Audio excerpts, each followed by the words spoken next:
Hear My Cry by Mildred D.Taylor. Mildred D.Taylor's family. I am blessed to come from a family of storytellers, people who repeatedly told the history of our family from days of slavery into my own childhood years. I am so blessed that my family had photographs of so many of the people who were important to that history. Another blessing was that several generations of my family grew up in the same house, the house my great grandparents built on their own land in Mississippi at the turn of the 20th century. My father and his brothers and sisters grew up in the house, and although as adults they all moved to the north, each year they took their children back to the house, back to the family, back to the land. I was one of those children.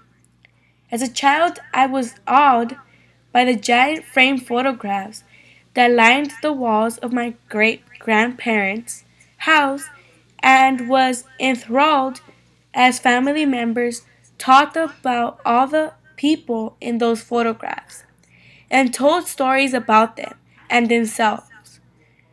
Listening to this story, I was kept back into another time and felt as if I knew people long since gone. Through the stories and the photographs, I could envision my father as a boy. I could envision an aunt and uncles as children. And I could envision all the family members about whom the stories were told. As with so many families, my family's history was not limited to our African heritage. Two of my parental great great grandfathers were of European heritage slave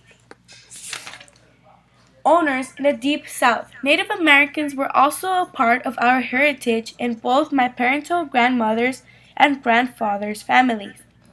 One of my great grandmothers was Native American, but because she died young, her history and culture was mostly lost to the family. However, when my father was a boy growing up in the 1920s and the 1930s, Native American family members sometimes came to the land and camped there. And during the 1950s, both my grandparents were asked to sign tribal documents. My family had greatly regretted that we do not know more concerning our Native American heritage. We are, however, fortunate to know much about our African American heritage during the after slavery. And it's this heritage about which I can write. Although I have woven my family stories into fiction, I write about the lives of my great grandparents who were born into slavery. But after slavery acquired land in Mississippi, Paul Edward Logan and Carolyn Logan, Big Ma, are drawn from their history. I write about my grandparents. My grandmother was a teacher at the rural community school, and my grandfather for many years worked away from home on the railroad. Mary and David Logan are drawn from them. Two of my great uncles I combined into one. Hammer Logan is based on them. I write about my father who became Stacy Logan in the books, and I write about his younger brothers upon whom I base Christopher John and Little Man. The narrator of all the books is Casey Logan.